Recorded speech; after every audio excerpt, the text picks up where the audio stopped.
자, 오늘 우리가 함께 나눌 말씀은 엘리 엘리 라마 사박다니라는 제목으로 예수님께서 십자가 위에서 네 번째로 하신 말씀을 함께 나누도록 하겠습니다. 온 인류의 구원을 위해서 오신, 육신으로 오신 하나님의 아들 예수님께서 이제 주님의 때가 되었을 때 십자가에 못 박히셨습니다. 예수님께서 못 박히신 시간을 보면, 우리 시간으로 보면 오전 9시에 못 박히셨습니다. 오전 9시에 못 박히셨고요. 그리고 오늘 본문은 십자가에 달리신 예수님이 제9시에 하나님을 향하여 절규하며 외쳤다라고 말씀하고 있어요. 이렇게 여기서 성경에서 말하는 제9시는 우리 시간으로 말하면 오후 3시입니다. 오후 3시. 그러니까 아침 9시에 못 박히셨다가 이제 오후 3시경에 돌아가시게 되는, 그러니까 6시간 만에 이제 돌아가시게 되는데요. 이때 절규하며 외친 외침이 엘리 엘리 라마 사박단입니다. 우리 오늘 본문에서도 설명이 이 뜻이 잘 나와 있어서 우리가 잘 알지만, 나의 하나님 어찌하여 나를 버리시나이까 라는 뜻입니다. 예수님께서 십자가에서 절규하실 때, 이렇게 절규하실 때를 본문은 기록하기를 제6시로부터 온 땅에 어둠이 임하여 제9시까지 계속되더니 라고 그렇게 말씀하고 있습니다. 제6시로부터 온 땅에 어둠이 임했다. 제6시는 정오를 말하는 거예요. 그러니까 예수님이 못 박히신 건 오전 9시, 그런데 12시부터 갑자기 사실 12시가 되면 제일 해가 강렬할 때 아니겠어요? 정 가운데 뜨는 그런 시간인데, 그런데 해가 빛을 잃고 온 땅에 어둠이 임했다고 말씀하고 있습니다. 그 어둠이 3시간 동안 예수님이 돌아가시는 때까지 계속되었던 것이죠. 이 어둠이 의미하는 바를 오늘 저와 여러분이 함께 좀 나누기를 원합니다. 이 어둠이 의미하는 바가 분명히 있죠. 그 첫 번째가 뭐냐면 바로 죄가 가져온 심각성입니다. 이 어둠이 우리에게 알려주는 것이 죄가 가진 심각성이에요. 우리의 죄값이, 모든 인류의 죄값이 바로 예수님께서 십자가에서 죽으셔야만 할 정도로 아주 심각하고 엄중한 것임을 알려주는 것이죠. 이 죄값, 아담과 하와가 범죄함으로 인하여 하나님의 형상으로 지음받은 아담과 하와가 하나님과 하나로서, 하나님과 영적인 교제를 통하여서 하나님이 주신 세상을, 하나님이 만드신 세상을 다스리는 그런 자였는데, 이렇게 아담과 하와가 하나님 먹지 말라고 했던 선악을 알게 하는 나무의 열매를 먹고 말씀에 불순종하여 자기들이 하나님과 같이 되고자 하는 그런 마음으로 범죄했을 때 하나님으로부터 관계가 끊어지게 됐죠. 그러니까 이 죄가 가져온 놀라운 결과는, 파괴적인 결과는 하나님과의 관계가 깨진 상태를 가져온 것입니다. 그것이 얼마나 심각한 문제였는지 바로 이렇게 하나님의 아들이신 예수님께서 십자가에 달려 돌아가실 때 온 세상에 빛을 잃어버리는 상태로 나타나게 된 거죠. 예수님의 엘리 엘리 라마 사박단이라는 외침은 죄로 말미암아 하나님과의 관계가 끊어지는 영적 죽음의 고통의 절규였습니다. 그런데 그 예수님의 절규를 가만히 보게 되면, 여러분, 예수님이 십자가에 달려서 이루신 일들이 분명히 있죠. 우리 이제 하도 들어서 지금 매일 새벽마다 반복해서 듣기도 하고, 또 계속 설교 때마다 한두 번씩은, 적어도 한두 번씩은 계속 언급되어지는 말씀이라 잘 아실 거예요. 예수님께서 우리를 대신하여 십자가에 달리신 것입니다. 그러니까 우리의 모든 죄와 죄값을 예수님이 담당해 주기 위해서 예수님이 십자가에 달리신 거예요. 그러니까 십자가 위에서 예수님이 고통의 절규를 했다는 것은 바로 그 절규와 고통과 그 아픔이 모든 사람이 죄로 말미암아 겪는 고통의 부르짖음이라는 것을 우리가 깨달을 수가 있는 것이죠. 더 나아가서 영원한 멸망이 뭡니까? 지옥으로 가는 거예요. 지옥에서 당하는 그 고통이 얼마나 고통스러운 것인지, 그 고통을 가지고 예수님께서 절규를 하신 거죠.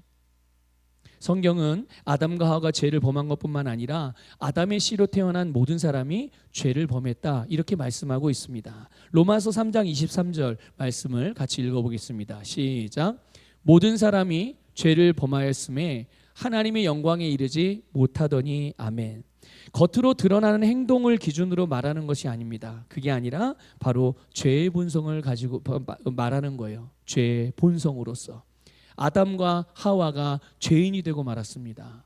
그 씨로 태어나는 모든 아담의 후손, 혹시 이 세상에 아담의 후손이 아닌 사람이 있을까요? 어디 뭐 알에서 태어나거나 무슨 전설 따라 뭐 고향 따라 전설 따라 뭐 이런 것처럼 뭐 알에서 태어난다든지 갑자기 하늘에 뚝 떨어졌다든지 그런 사람이 있나요? 네, 그런 사람 없어요. 육신의 몸으로 이 땅에 태어난 모든 인류 가운데 아담의 씨로 태어나지 않은 사람은 아무도 없죠. 그런데 성령으로 잉태된 예수님은 아담의 씨가 아니에요. 여러분 그거 아십니까?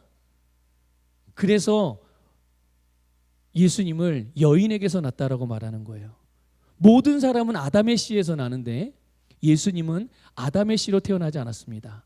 성령으로 잉태되어 태어나셨습니다. 믿습니까? 그러니까 아담의 씨로 태어난 모든 사람들은 그래서 아담이 가지고 있었던 죄의 유전자, 죄의 본성을 가지고 본인이 원하든 원하지 않든 할 수 없어요. 죄의 본성을 가지고 태어날 수밖에 없는 거죠. 그런데 예수님은 아담으로부터 태어난 게 아니라 성령으로부터 잉태되셨기 때문에 죄가 없으신 하나님의 아들로서 우리의 모든 죄를 담당하실 자격을 갖추고 이 땅에 오신 줄 믿으시기를 주님의 이름으로 축복합니다. 이렇게 여러분 첫사람 아담과 하와가 하나님의 말씀에 불순종함으로 죄를 범했고 죄로 말미암아 사망과 사망의 저주가 모든 사람과 온 세상에 임하게 된 겁니다. 그래서 모든 아담의 후손은 죄의 본성으로 태어날 수밖에 없는 거죠. 여러분 보세요. 하나님의 형상대로 지음받은 사람, 이 세상에 하나님이 지으신 만물 중에 하나님의 형상과 모양을 따라서 하나님과 같이 기능하며 살아가는 존재는 사람밖에 없습니다. 믿습니까? 하나님께서 사람만 유일하게 그렇게 지으신 거예요. 그런데 그렇게 지음받은 사람이 전혀 그 하나님의 목적을 따라 하나님의 형상을 따라 기능하지 못하는 상태가 되고 말았던 거예요. 그러니까 하나님과의 관계도 단절됐죠. 영적인 사망의 운명에 처했죠. 그 영적인 사망이 육신의 사망으로 오게 되고 또 육신을 사망하게 하는 모든 문제들과 고통을 가져오게 됐어요. 그래서 모든 사람들과 온 세상은 이 고통으로 몸부림치고 있는 것입니다. 그리고 이 땅에서뿐만 아니라 영원한 멸망의 운명에 처하게 된 거죠. 성경은 이것을 한마디로 이렇게 말합니다. 죄의 삭은 사망이라. 여러분 믿으십니까? 죄의 결국은 사망이에요. 여러분 여기까지 보면 모든 인생은 정말 그냥 태어난 것 자체가 비극이에요. 존재하는 것 자체가 비극입니다. 살아가는 것 자체가 비극이에요. 어떤 사람은 돈이 많아서, 어떤 사람은 좋은 명예를 가지고, 어떤 사람은 사람들이 좋은 평판을 가지고, 어떤 사람은 어떤 권세와 권리가 사회적인 높은 지위를 가지고 이 세상에서 살아갈 수 있어요. 그들은 정말 남부럽지 않게 어떤 것도 부족함이 없이 살아갈 수도 있습니다. 그런데 잠시 이 땅에서 그렇게 살다가도 뭐 80년, 90년, 100년을 이 땅에 살다가도 영원한 사망에 처하게 돼요. 그러면 이 땅에서 그렇게 뭐 떵떵거리고 사는 삶이 의미가 있나요? 영원한 세계 속에서 100년이 의미가 있습니까? 그렇습니까, 여러분? 의미가 없는 거예요. 여러분 생각해 보세요. 개미는 정말 자기의 인생에 최고의 의미를 가지고 열심히 일하면서 삽니다. 근데 여러분 지나가다 개미 한 마리 이렇게 볼 때 거기에 큰 의미를 두나요? 한낱 미물에 불과하죠. 그렇죠? 한낱 미물에 불과 그런 거예요. 영원한 시간대 속에서 영원 속에서 100년 사실은 아무것도 아닌 거예요. 그런데 여기에도 또 반전의 놀라운 진리가 담겨 있죠.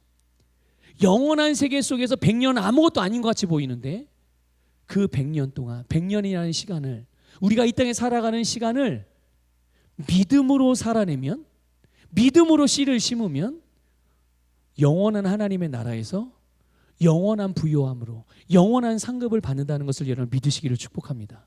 예. 그러니까 여러분 모든 사람들이 이런 운명에 처했는데 그런데 하나님께서는요 사람이 죄로 말미암아 멸망하지 않도록 죄에 대하여 대속이라는 장치를 해주셨어요. 놀랍지 않습니까? 언제 이 장치를 해주셨을까요? 언제? 죄를 범하자마자. 아담과 하와가 죄를 범하자마자 어디에서 하나님이 만들어 오셨는지 모르지만 벌거벗었던 그들이 자기들이 범죄함을 알고서 스스로 부끄럽고 수치스러움을 느끼게 됐어요. 그래서 나뭇가지, 무화과 나뭇가지, 나뭇잎이라고 할까요? 그 나뭇잎으로 자기들의 부끄러운 부분들을 가렸는데 하나님께서 물으시죠. 누가 너희들이 벌거벗은 걸 알려줬느냐? 아무도 알려준 게 아니에요.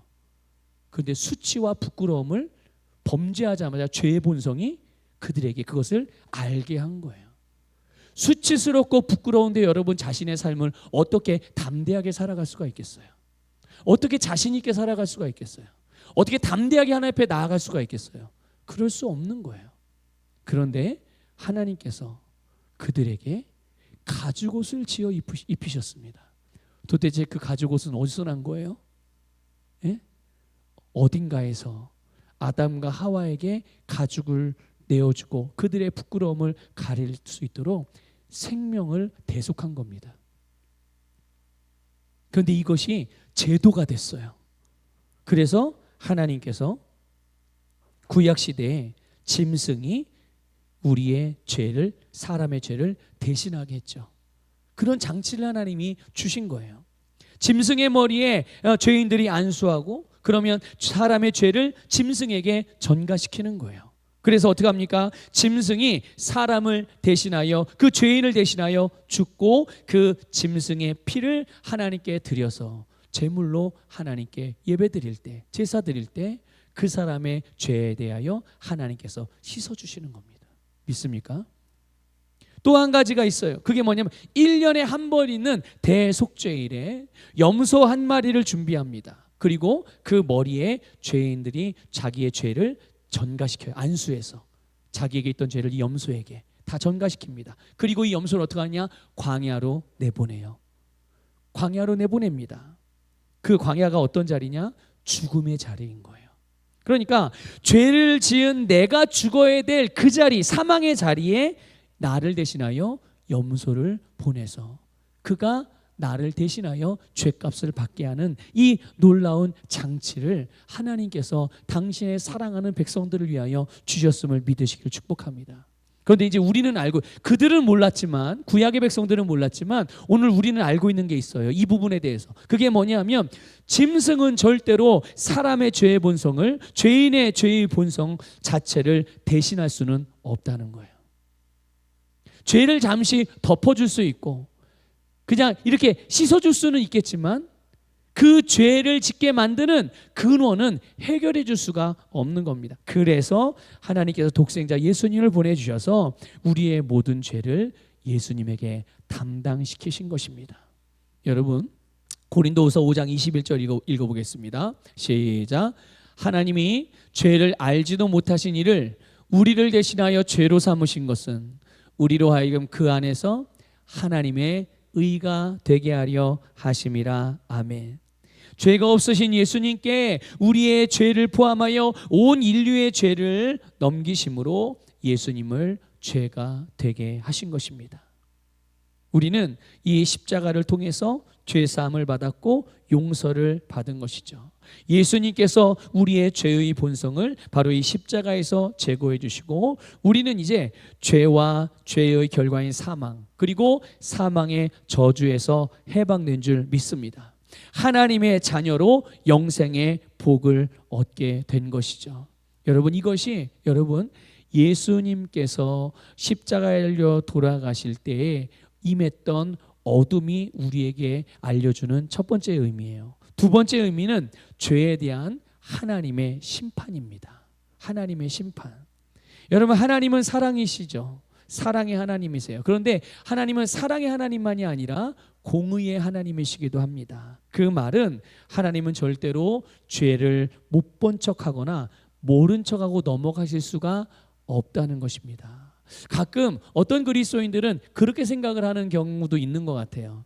하나님 뭐 다 아시니까 이것쯤은 한 번쯤은 봐주시겠지. 여러분 그렇습니까? 하나님이 죄를 봐주시는 경우가 있나요? 우리는 하나님이 나를 용서해 주시는 거지 죄를 봐주시는 게 아니에요. 그러니까 하나님의 용서를 내가 또 다른 죄를 지을 수 있는 바탕으로 삼으시면 안 되는 겁니다. 하나님은 우리를 용서해 주시는데요, 그 주님께서, 하나님께서 거룩하신 분이기 때문에 죄와 하나님은 공존할 수가 없으세요. 반드시 죄를 처리하셔야 되는데 하나님이 죄를 처리하는 방식은 무엇입니까? 바로 심판입니다. 심판 외에는 죄를 처리할 수 있는 방법이 없어요. 아까 말씀드렸잖아요. 여러분도 잘 알고 있듯이 죄의 삭은 뭐라고요? 네, 사망이에요. 사망이라는 판결을 내려야 되는 거예요. 그리고 그 판결대로 하나님은 행하시는 분이심을 깨달으시기를 축복합니다. 그러니까 그렇게 보면 하나님의 심판은 여러분 무서운 일이죠. 돌이킬 수 없는 일입니다. 하나님의 심판, 그 이유는 돌이킬 수가 없는 거예요. 그러니까 심판은 곧 그 다음이 없는 끝을 의미한단 말이죠. 이 세상에 그 누구도 이 하나님의 심판을 감당할 수가 없습니다. 그래서 여러분 그것으로 그냥 멸망하는 겁니다. 하지만 하나님은 저와 여러분을 포함하여 모든 사람들을 사랑하심으로 죄가 없으신 예수님께 우리의 모든 죄를 넘기시고 우리가 받을 심판을 예수님께 내리신 겁니다. 믿습니까? 자, 심판을 예수님께 내렸다면 우리는 심판을 받아요, 안 받아요? 받아요, 안 받아요? 받지 않습니다. 여러분들이 혹시라도 뭔가를 잘못하고 실수해서 여러분들에게 위험한 일이 생기고 또 안 좋은 일이 생긴다고 하여서 그것을 하나님이 주시는 것이라고 오해하시면 안 됩니다. 하나님은 그런 것으로 여러분의 잘못을 심판하지 않으세요. 여러분을 직접 심판하지 않으십니다. 이미 하나님은 예수님에게 여러분의 죄를 넘기셔서 예수님에게 심판했다는 것을 믿으시길 축복합니다. 그러니까 여러분 생각해 보세요. 만일 하나님이 여러분을 심판하신다 그러면 여러분 살아남으시겠어요? 그렇습니까? 하나님의 심판이 그냥 이게 뭐 회초리로 한번 종아리 때리는 이게 하나님의 심판입니까? 아니에요, 여러분. 하나님의 심판은 그걸로 끝이에요. 그러니까 하나님은 이제 더 이상 하나님의 백성들을 심판하지 않으십니다. 왜냐하면 그 심판을 예수님에게 담당시키셨기 때문이에요. 그래서 성경은 예수님께서 율법의 모든 요구를 만족시키셨다고 말씀하고 있습니다. 율법이 요구하는 모든 바, 어떤 사람도 그 율법의 요구를 다 완성할 수 없지만 예수님께서 완성하셔서 우리로 하나님의 의가 되게 하신 줄 믿으시기를 축복합니다. 그러니까 우리가 받아야 될 이 심판을 예수님께서 받으시면서 심판에 대한 절규가 바로 엘리 엘리 라마 사박다니였던 거예요. 그리고 우리에게는 심판이 아니라 영생을 주셨습니다. 한번 고백합시다. 나는 영생을 가지고 있습니다. 다시 한번, 나는 영생을 가지고 있습니다. 믿습니까, 여러분? 자, 여러분 이 영생이요, 여러분이 잘못하면 영생이 잠깐 밖으로 나갔다가 다시 여러분들이 회개 기도하면 영생이 다시 여러분 안에 들어와요? 아니면 하나님이 내가 잘못하면 너 영생을 잠시 내가 보류해야 되겠다, 일로 가져와, 하나님이 가져가셨다가 내가 다시 회개하고 열심히 기도하면 하나님 다시 그래 이제는 내가 너에게 다시 영생을 줄게, 이러십니까? 아니요. 영생은 우리가 뭔가 잘하고 잘못하고에 따라서 있다 없다 이렇게 되는 게 아니에요. 여러분 생각해 보세요. 사람이 마음대로 죽었다 살았다 죽었다 살았다 이렇게 되나요? 아니에요. 우리는 예수 그리스도를 믿음으로 말미암아 주님이 나를 대신하여 사망이라는 심판을 당하시고 우리에게는 하나님의 생명은 영생을 주셔서 우리로 하나님의 자녀, 영원히 멸망하지 않는 영원한 하나님의 나라의 백성이요 영원한 하나님의 자녀로 거듭나게 하신 줄 믿으시기를 주님의 이름으로 축복합니다. 그러니까 보십시오. 예수님의 이 절규에서 우리는 주님께서 우리의 모든 고통과 아픔을 담당해 주셨다는 것을 깨닫게 되죠. 그래서 우리는 이제 더 이상 심판에 대한 두려움이 아니라 예수 그리스도 안에서의 평안을 누리고 그것을 감사하며 그 은혜 속에서 주님께서 우리에게 살게 하신 능력의 삶을 살아가야 될 줄 믿습니다. 이것이 복음입니다, 여러분. 이것이 복음이에요. 우리가 할 수 없는 그것을 예수님이 대신해 주셨고, 예수님이 우리를 대신하시기 위해서 우리가 어떤 자격을 갖춘 것이 아님에도 불구하고 그렇게 해주셨고, 우리에게는 예수님께서 가져오신 것을 우리에게 주신 거예요. 오늘 예수님이 십자가에서 외치던 이 네 번째 말씀, 엘리 엘리 라마 사박다니는 시편 22편의 다윗의 시편에서 예수님에 대한 예언적인 말씀과 동일한 내용이 나와요. 그러니까 벌써 이미 구약 성경에 예수님이 오시는 일, 예수님이 이 땅에 어떻게 사실 것이며 어떤 고난을 받으실 것이고, 예수님이 어떻게 돌아가실 것이고, 어떻게 장사됐다가 어떻게 살아나시고, 이 모든 것들이 이미 구약 성경에 다 기록되어져 있어요. 하나님께서 선지자들을 통해서 오실 메시아이신 그리스도이신 예수님을 기록해 놓으셨던 거죠. 그 오늘 본문과 연결된 부분이 바로 시편 22편입니다. 시편 22편 1절을 같이 읽어볼까요? 같이 읽겠습니다. 시작. 내 하나님이여, 내 하나님이여, 어찌 나를 버리셨나이까? 어찌 나를 멀리하여 돕지 아니하시오며 내 신음소리를 듣지 아니하시나이까? 아멘. 여기까지만 보면 예수님의 절규는 말 그대로 고통의 극치를 표현하는 절망의 외침같이 보입니다. 그러나 여러분, 다윗은 이 절망적인 현실과 고통 중에서 하나님께서 행하시는 일들을 하나하나 고백하며 찬양해요. 시작은 고통의 절규를 시작하거든요. 그러면 하나님 어떻게 해요? 도와주세요. 하나님 제발 도와주세요. 뭐 이렇게 기도해야 되는 게 그냥 일반적인 우리 상식 아니에요? 그런데 이렇게 하나님께 부르짖어 놓고 이렇게 기도해 놓고 그 다음 완전 내용이 달라집니다. 어떻게 달라지냐? 보니까 하나님을 고백하고 찬양해요. 그 내용이 이래요. 그들을 건지셨나이다. 수치를 당하지 않습니다. 주님을 의지하게 하셨습니다. 주님이 나의 하나님이 되셨습니다. 곤고한 자의 곤고를 멸시하지 않으십니다. 곤고한 자를 싫어하지 않으십니다. 하나님의 얼굴을 숨기지 않으십니다. 울부짖을 때 하나님이 들으셨습니다. 나의 하나님이여, 나의 하나님 어찌하여 나를 버리셨나이까? 이렇게 부르짖어 놓고서 뒤에 가서는 이렇게 하나님께서 자기에게 베푸신 일들과 또 베푸실 일들을 찬양하고 경배하고 높이며 감사하는 내용들이 나와요. 자, 이 다윗이 후반부에 이렇게 하나님을 찬양한 내용들을 보면 절망적인가요? 이 내용들이 어둡습니까? 이 내용들이 여러분 불행한 내용들입니까? 두려운 내용들입니까? 전혀 아니죠. 전혀 아니에요. 하나님께서 놀랍게 베푸신 구원의 역사들을 하나하나 열거하고 있는 거예요. 여러분, 그렇게 보면 이제 예수님의 이 엘리 엘리 라마 사박다니는 우리에게 절망이 아니라 소망을 주시는 외침인 것을 믿으시기를 축복합니다. 보여지기는 절망처럼 보이나 그 속에 그 주님의 외침으로 말미암아 우리에게는 영원한 소망을 주시는 거죠. 우리가 절망적인 상황에 있을 때 바라볼 수 있는 것, 우리가 절망적인 상황에 처했을 때 우리가 할 수 있는 것이 무엇인지, 바로 그것을, 우리의 고통 중에 무엇을 바라보고 무엇을 의지해야 할지를 알려주는 것, 그것이 무엇일까요?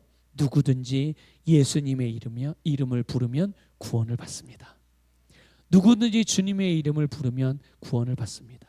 어떤 상황에서든, 어떤 일들 속에서든, 어떠한 실수와 잘못에서 어떠한 행복한 일이 있든 주님의 이름을 부르면 그것으로부터 구원받게 되는 줄 믿습니다.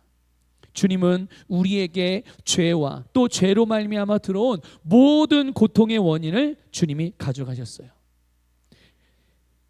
하나님의 생명과 하나님의 나라 그 유업을 우리에게 주신 줄 믿으시기를 축복합니다. 이제 여러분, 우리를 새롭게 하시는 주님의 이름을 부르시기를 축복합니다.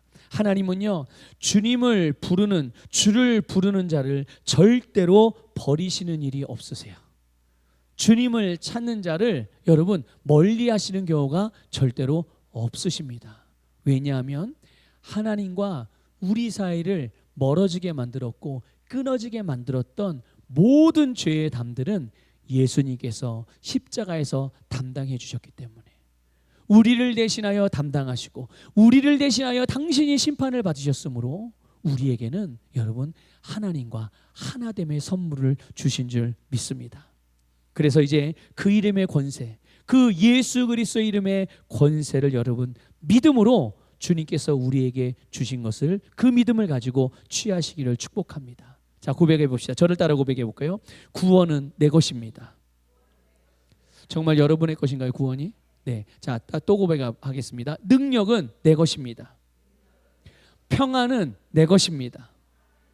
건강은 내 것입니다. 부요는 내 것입니다. 기쁨은 내 것입니다.